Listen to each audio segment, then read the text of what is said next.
Welcome back to Venkat 95 views. இன்றைக்கி பார்த்தீங்கன்னா நம்ம பிக் பாஸ் இனிமேல் விஜய் டிவியில் வராதுங்க.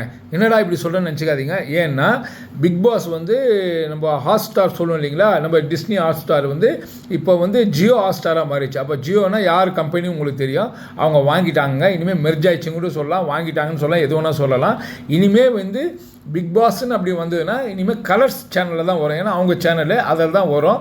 ஸோ அதை பற்றி தான் நம்ம பிரீஃபாக பார்க்க போகிறோம். இந்த வீடியோ உங்களுக்கு கண்டிப்பாக பிடிக்கும்னு நினைக்கிறேன். பிடிச்சிருந்தால் லைக் பண்ணுங்கள், கமெண்ட் பண்ணுங்கள், ஷேர் பண்ணுங்கள், சப்ஸ்கிரைப் பண்ணுங்கள். இப்போ நம்ம வீடியோக்குள்ளே போயிடலாங்க. இதில் கலர்ஸ் சேனல் அப்படின்னாலே அது ரொம்ப கலர்ஃபுல்லாக தான் இருக்கும். ஏன்னா பிக்சரைஸ்லாம் பார்த்தீங்கன்னா ரொம்ப சூப்பர்பாக இருக்கும். ஏன்னா நாங்கள் அதில் பார்க்குற ஒவ்வொரு நாடகம் சீரியல்ஸ்லாம் போடுறாங்க இல்லையா, ரொம்ப சூப்பராக இருக்குங்க, அருமையாக இருக்கும். அந்த பிக்சரைஸ் பார்க்குறதுக்கே எங்களுக்கு அவ்வளோ ஒரு அந்த கலர்ஸ் பார்த்தாலே நம்மளுக்கு எப்படி இருக்கும். ஸோ கலர்ஸ் டிவிக்குள்ளே ஒரு நிறைய கலர்ஸ் இருக்கிற மாதிரி இருக்கும். ஸோ அதனால் வந்து இப்போ இதில் வந்து பிக் பாஸ் வரும்போது அந்த பிக்சரைஸ்லாம் நினச்சி பார்த்தாலே சூப்பராக இருக்குது. செட் எல்லாமே ரொம்ப வித்தியாசமாக புதுமையாக இருக்கும். கேமே வந்து புதுசாக தான் இருக்கும்ன்றது, ஏன்னா அவங்க ரெடி பண்ணுறது எப்படி இருக்கும்னு கொஞ்சம் நினச்சி பாருங்கள். ஏன்னா அந்த ஃபுல்லாகவே வந்து டப்பிங்கோட இது தான் அந்த சீரியல்ஸ்லாம் இருக்கும். இப்போ வந்து தமிழ் சீரியல்ஸும் போயிட்டுருக்குது. ஸோ அவங்களோட அவங்களுடைய இதுவே வந்து ஐடியா அண்ட் அவங்களுடைய இதுக்குன்னு மெனக்கிடுதல்னு ஒன்று இருக்குது இல்லையா, அது வந்து ரொம்ப சூப்பராக இருக்கும். ஏனோ தானோன்னு இல்லாமல் ரொம்ப அழகாக இருக்கும் அவங்களது. அதனால் அதை எதிர்பார்க்கலாம். ஸோ அதனால தான் அந்த விஜய் டிவி சீசன் 8 வந்து ஒழுங்காக பண்ணல அப்படின்னு நமக்கு தோணுது. ஒழுங்காக பண்ணலைன்றதை காட்டிலும் இவங்க வந்து என்ன பண்ணிட்டாங்க, அந்த வின்னருக்கு வந்து சரியான அந்த ப்ரைஸ் மணி வந்து நல்ல ஒரு அமௌண்ட்டாக இல்லை. ப்ளஸ் வந்து அந்த அவார்டாக இருக்கட்டும் ரிவார்டாக இருக்கட்டும் எதுவுமே சொல்லிக்கிற மாதிரி பெருசாக ஓஹோன்னு அப்படிலாம் இல்லை. ஏன்னா 50 lakhs நம்ம அர்ச்சனா வரும்போதெல்லாம் ஒரு இதில் இருந்தது. அதுவே வந்து அந்த சீசன்லேருந்தே கொஞ்சம் வந்து அந்த இந்த விஜய் டிவியோட மவுசு குறைஞ்சிருச்சுன்னு தான் சொல்லலாம். ஏன்னா அந்த பிரதீப்ன்ற ஒரு வெளியில் அனுப்பதுனால அப்போ வந்து மக்கள்லாம் வந்து ரொம்ப டிசப்பாயின்மெண்ட் ஆகிட்டாங்க. ஏன்னா மக்களோட ஓட்டையே வந்து இவங்க வந்து எதுவுமே எடுத்துக்கல. ஸோ மக்கள் ஓட்டு போட்டவங்கள உள்ளே வச்சுக்காம இவங்க ஒரு இது பண்ணிட்டு இருந்தாங்க. அதாவது விஜய் டிவியில் வேற ஒரு இது போயிட்டு இருந்தது. இது கமல் சாரும் இன்க்ளூடட்னு வச்சுக்கோங்களேன், நிறைய பேசிட்டோம் அதை பற்றி. அதனால் மக்கள் வந்து ரொம்ப என்ன பண்ணிட்டாங்க, இதை பார்க்குறதையே தவிர்க்க ஆரம்பிச்சிட்டாங்கன்னு தான் சொல்ல முடியும். அதனால் வந்து அந்த டிஆர்பி குறைய ஆரம்பிச்சிருச்சு. ஸோ இந்த இது வந்து போட்டே ஆகணுன்ற அந்த ஒரு நெருக்கடியினால் வந்து இந்த சீசன் 8 வந்து ஸ்டார்ட் ஆச்சு. ஸ்டார்ட் ஆகி பார்த்தா இந்த சீசன் வந்து சொல்லிக்கிற மாதிரி இல்லை. போன சீசன்னா நம்ம பிரதீப்பால் ஹைப் ஆச்சு, அதுக்கப்புறம் மக்கள் கோவப்பட்டாங்க. ஆனால் பிரதீப்காக அர்ச்சனா குரல் கொடுக்கும்போது திரும்பவும் ஒரு சாரார் மக்கள் வந்து திரும்ப கொஞ்சம் பார்க்க ஆரம்பித்தாங்க. ஆனால் டிஆர்பி ரொம்ப ஆகா ஓகோன்னு இல்லாததுனால இந்த 8 ஆச்சும் நல்லா இருக்கும்னு பார்த்தாக்கா அது என்ன ஆச்சு, கண்டஸ்டன்ஸ்லாம் பார்த்தீங்கன்னா சீரியல் ஆக்டர்ஸை கொண்டு வந்து உள்ளே விட்டதுனால மக்கள் என்னடா இது சீரியலில் தான் இவங்க நடிக்கிறாங்க, இவங்க தொல்லை தாங்கலை, அட்லீஸ்ட் ரியாலிட்டி ஷோவில் ரியலாக ஏதாச்சும் இவங்களுக்குள்ள ஒரு ஸ்டஃப் இருக்குன்னு பார்த்தா அதுவும் ஒன்றுமே இல்லை, எல்லாம் ஓப்ளஸ் தான் சொல்லலாம். ஏதோ அந்த வாயை வச்சுக்கிட்டு வடை சுட்ட ஒருத்தருக்கு வின்னரும் கொடுத்தாச்சு. ஏதோ அவராச்சும் பேசின்னு இருந்தார், இல்லைன்னா அதுவும் ஒன்றுமே இல்லை.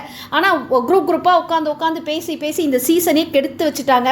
இதில் ரொம்ப ரொம்ப மக்களை என்டர்டெயின்மெண்ட் பண்ணவங்க அப்படின்னு பார்த்தீங்கன்னா சௌந்தர்யா மட்டும்தான் அந்த இடத்துல. ஸோ சௌந்தர்யா மட்டும்தான் எப்படி ஆணித்தரமாக சொல்கிறாங்கன்னா, வெளியில் அவங்களுடைய மூமெண்ட்ஸ் எல்லாம் பார்த்துருப்பீங்க. அவங்க வந்து யாருக்குமே வந்து மக்களால் வந்து தேர்ந்தெடுக்கப்படாத அங்கீகரிக்கப்படாத யாருக்குமே இத்தனை வந்து ஒரு பாப்புலாரிட்டி கிடைக்காது. அவங்க ஒவ்வொரு ஊராக போயிட்டு இப்போவே வந்து என்ன பண்ணுறாங்க, மக்களை போய் சந்திக்கிறாங்க. ஒவ்வொரு ஊர்லேயும் ஒரு கடை திறப்பு விழாவாக இருக்கட்டும், ஒரு ஷோரூம் திறந்து வைக்கிறதா இருக்கட்டும், அவங்க வந்து ரொம்ப பிஸியாகவே இருக்காங்க. ஸோ சினி ஃபீல்ட்லேயே நிறைய ப்ராஜெக்ட் வந்து சைன் பண்ணிட்டு வராங்க தான் கேள்விப்படுறோம். ஸோ அதனால் பார்த்திங்கன்னா இவங்களால் மட்டும்தான் இந்த சீசன் வந்து களை கட்டுச்சு இல்லை ஓடிச்சின்னு சொல்லலாம். ஸோ இதில் வந்து இப்போ இதை திரும்பியும் இவங்க அல்டிமேட் கொண்டு வந்தால் ஓடுமா ஓடாதா, இல்லைனா 9 சீக்கிரமாக வரும்னு நம்ம எதிர்பார்த்தோம், அதுவும் ஓடுமா ஓடாதான்னு இது ஒரு கொஷின் மார்க்கு டவுட்லேயே இருந்ததுனால அப்படியே போயிட்டே இருந்தது. இப்போ தான் கொஞ்சம் கிளியராக இருக்குது. இப்போ வந்து இந்த ஜியோ மாறினதுனால இப்போ கலர்ஸ்க்கு வருதுன்னு. ஸோ கலர்ஸ் என்ன பண்ணுவாங்க, இப்போ புதுசாக திரும்ப ஸ்டார்ட் பண்ண மாட்டாங்க. 9ன்னு போட்டு பிக் பாஸ் 9 10 அது மாதிரியே ஸ்டார்ட் பண்ண முடியாது. ஏன்னா மக்களோட ரெஸ்பான்ஸ் 2 சீசனாக குறைஞ்சிருக்குது. எப்படி ஒரு பிஸ்னஸாக பார்த்தீங்கன்னா எப்படி இது பண்ண முடியும் அப்படின்றதுனால இதுக்கு மக்களோட ஹைப் எப்படி இருக்குது அப்படின்னு தெரிஞ்சுக்கிறதுக்காக இவங்க என்ன பண்ணுறாங்க, திரும்பவும் இந்த சீசனையே என்ன பண்ணுறாங்க டெலிகாஸ்ட் பண்ணுறாங்க. ஏன்னா ஆக்சுவலி என்ன பார்த்தீங்கன்னா கலர்ஸில் மேக்ஸிமம் பார்த்தீங்கன்னா ஃபுல்லாக ஹிந்தியுடைய ப்ரோக்ராம்ஸ் தான் வந்து அந்த டப்பிங்கு ரீமேக்கிங் இப்படி தான் போயிட்டுருக்கோம். ஒரு சில சீரியல்ஸ் தான் வந்து தமிழில் வரும். நாங்கள் சீரியல்ஸ் பார்க்குறத விட அதில் ஒரே ஒரு ப்ரோக்ராம் பார்த்துருக்கோம். நீங்களும் அந்த ப்ரோக்ராம் பார்த்துருப்பீங்களா என்னன்னு தெரியல. பார்த்தீங்கன்னா கமெண்ட் செக்ஷனில் போடுங்க. சங்கடம் தீர்க்கும் சனீஸ்வரன், அது பார்த்து அருமையான ஒரு சீரியலுங்க. அது நம்மளையே வந்து நம்மளை சரி பண்ணுறதுக்கான ஒரு விஷயம் சொல்லலாம். உண்மையிலேயே அந்த கலர்ஸ் வரும்போது நாங்கள் அதை தான் விரும்பி பார்த்தோங்க. ஆமாம், நாங்கள் அதை பார்த்தது நாங்கள் ஃபேமிலியாக அதை உட்காந்து பார்ப்போம். அந்த சீரியலை அதை பார்க்கும்போது நிறைய விஷயங்கள் வந்து நமக்கான அந்த அறிவுரைகள் வந்து அந்த சீரியலில் கிடைச்சிச்சு. ஆமாம், நமக்கே சொல்கிற மாதிரி இருந்தது, நம்மளை நம்ம திருத்திக்கிற மாதிரி இருந்தது, நம்மளை மாற்றிக்கிற மாதிரிலாம் இருந்தது. ஸோ அந்த சீரியல் வந்து நாங்கள் விரும்பி பார்த்தோம் கலர்ஸில். ஸோ இவ்வளோ நாள் வந்து திரும்பவும் கலர்ஸை நாங்கள் பார்க்காமலே தான் இருந்தோம். இப்போ 2 இயர்ஸாக திரும்பவும் இப்போ நம்ம வந்து கலர்ஸை பார்க்க போகிறோம்னு நினைக்கும் போது அதில் பிக் பாஸ் வரப்போது அது எப்படி இருக்குதுன்றதை நம்ம பொறுத்திருந்து தான் பார்க்க முடியும். ஒருவேளை அல்டிமேட்டும் வந்து இதுலேயே வந்து ஸ்டார்ட் பண்ணலாம். அதுக்கு முன்னாடி வந்து இப்போ 8 சீசனை வந்து மறுபடியும் அந்த அவங்க போடுறாங்க. அந்த சேனலில் வந்து அவங்க வந்து டெலிகாஸ்ட் பண்ண போகிறாங்க. அதை பார்க்கலாம். ஏன்னா இப்போ இதை வந்து நம்ம ரிவ்யூ பண்ண போகிறதில்ல. இருந்தாலும் ஏன்னா மக்கள் மனதில் வந்து இவ்வளோ நாள் பார்த்தீங்கன்னா விஜய் டிவி ஏன்னா பிக் பாஸ் சீசன் 1லேருந்து 8 வரையும் இங்கே நடந்ததுனால மைண்டு எல்லாருக்குமே செட் ஆகும். பிக் பாஸ்னாவே விஜய் டிவின்னுவோம். இப்போ பிக் பாஸ்னா கலர்ஸ்ன்ற மாதிரி போயாச்சு. ஸோ இனிமேல் வந்து இப்போ அல்டிமேட் அங்கே பண்ணுவாங்களா, இல்லைன்னா பிக் பாஸ் 9 ஸ்டார்ட் பண்ணுறாங்களா, இல்லை இங்கே இல்லை கலர்ஸில் பிக் பாஸ் 1 ஸ்டார்ட் பண்ண போகிறாங்களா நமக்கு தெரியல. நம்ம இதெல்லாம் பொறுத்து இருந்து தாங்க பார்க்கணும். திரும்பவும் இந்த பிக் பாஸை பற்றி 8 பற்றியோ கலரில் வர்றதை பற்றியோ நம்ம பேசணும் அப்படின்னு நீங்கள் நினைக்கிறீங்களா?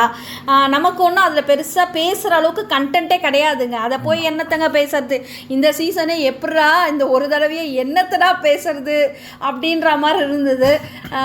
ஆனால் திரும்பவும் பேசுறதுல ஒன்றும் அதில் ஏதாவது ஒரு இது இருந்தால் தானேங்க, ஸ்டஃப் ஏதாவது இருந்தால் அதை பற்றி நம்ம பேசலாம். அதில் எதுவுமே இல்லாதப்போ அதை பேசுறதுக்கு ஒன்றும் இல்லை. பட் வந்து கலர்ஸில் வரும்போது அந்த கலர்ஃபுல்லாக இருக்குதா அப்படின்றத நம்ம பார்க்க போகிறோம்.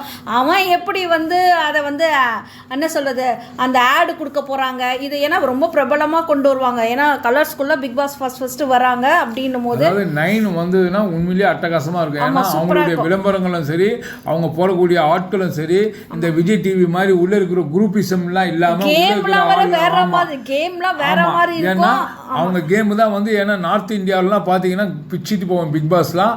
அதை இங்கே உள்ளே கொண்டு வருவாங்க. ஏன்னா எடுத்தவர் ஜியோ, அதனால ஜியோ யாருன்னு உங்களுக்கு தெரியும், இந்த அம்பானி குரூப் தான். அதனால வந்து இன்னொன்று என்னன்னா இது ரொம்ப டஃப்பாக இருக்குமோ அப்படின்ற மாதிரிலாம் இருக்குது.